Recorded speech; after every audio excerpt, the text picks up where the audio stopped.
E aí, pessoal? Vamos mergulhar num assunto fundamental?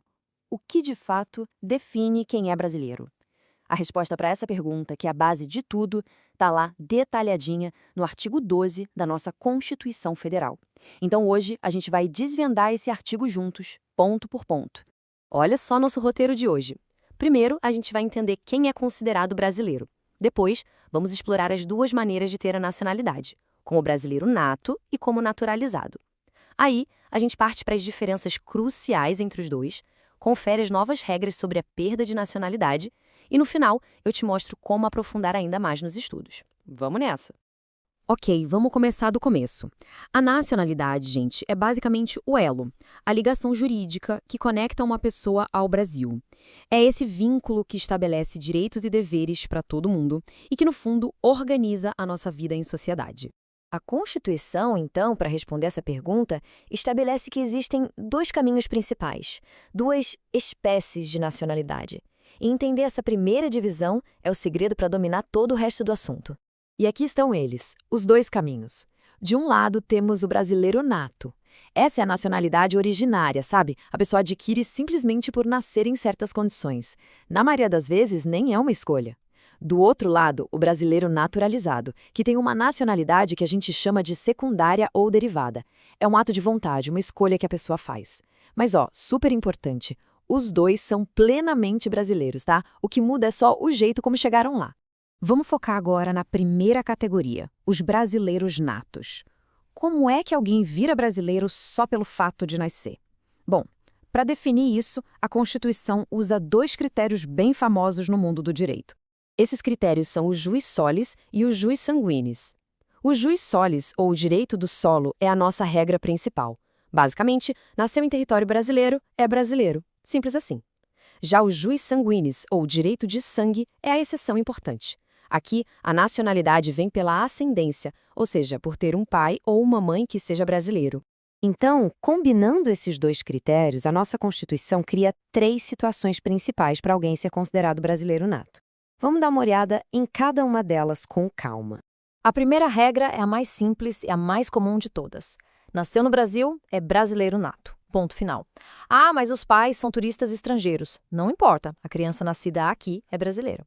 Agora, tem uma única exceção, e ela é bem específica, presta atenção.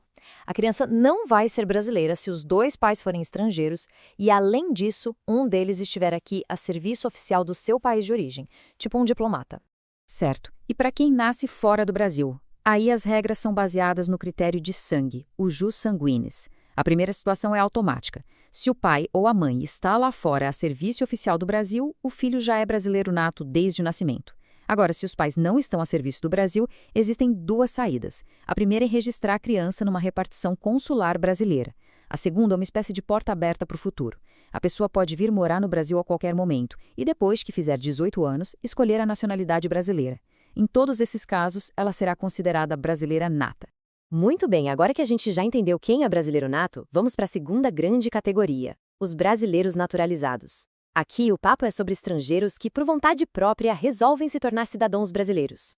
A Constituição traz duas formas principais de naturalização. A ordinária é para quem vem de países que falam português. Os requisitos são mais tranquilos. Só 1 ano de residência aqui e ter idoneidade moral. Já a extraordinária é para estrangeiros de qualquer outro país. Aí a exigência é maior, mais de 15 anos morando aqui sem interrupção e não ter nenhuma condenação penal. Agora, olha que interessante a natureza jurídica de cada uma. A ordinária é um ato discricionário, ou seja, o governo pode analisar e até negar. Já a extraordinária, se a pessoa cumprir todos os requisitos, vira um direito. O governo é obrigado a conceder. Beleza. Mas, uma vez que a pessoa se torna brasileira, seja nata ou naturalizada, existe alguma diferença no tratamento? A regra geral é que não, todos são iguais perante a lei. Só que a própria Constituição abre algumas exceções bem importantes. Esse parágrafo 2º do artigo 12 é o ponto central aqui. Ele basicamente diz o seguinte: olha, a regra é a igualdade. Nenhuma lei comum pode criar diferenças entre natos e naturalizados. Só a própria Constituição pode fazer isso e ela faz de forma bem específica e limitada. E quais são essas exceções, afinal? A principal é essa lista de cargos que são privativos de brasileiro nato.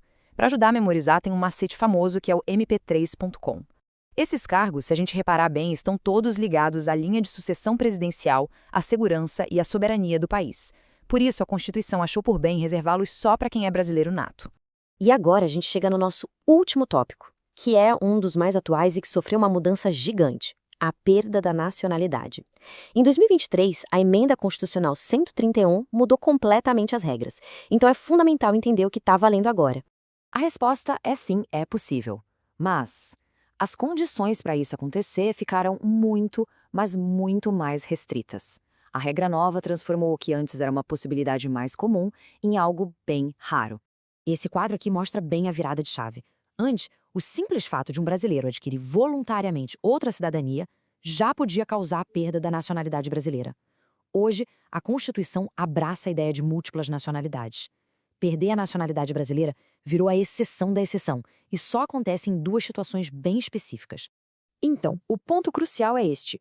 Hoje, a perda da nacionalidade só acontece de duas formas. A primeira é o cancelamento da naturalização, que funciona como uma punição para o brasileiro naturalizado que fraudou o processo ou cometeu um ato muito grave contra a ordem do país. A segunda é a renúncia expressa, quando o próprio brasileiro, por vontade própria, pede para deixar de ser brasileiro. Mas aqui tem uma proteção muito importante. O Brasil não deixa a pessoa renunciar se isso for torná-la apátrida, ou seja, sem nenhuma nacionalidade no mundo. E com essa atualização super importante, a gente cobriu os pontos essenciais do artigo 12. É um assunto denso, eu sei, mas é fundamental para a gente entender o que é cidadania no Brasil.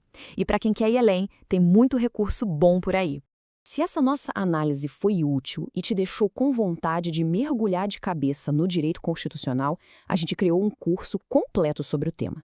Ele tem vídeos, assim, diretos ao ponto e ainda vem com mapas mentais, material de apoio e questões para fixar bem o conteúdo. O link está aqui na descrição. E para quem gosta de estudar em grupo, de trocar ideia, tem o nosso grupo de estúdios no WhatsApp, uma parceria com a Foca na Vaga. É um espaço ótimo para isso. O link para entrar no grupo também está na descrição.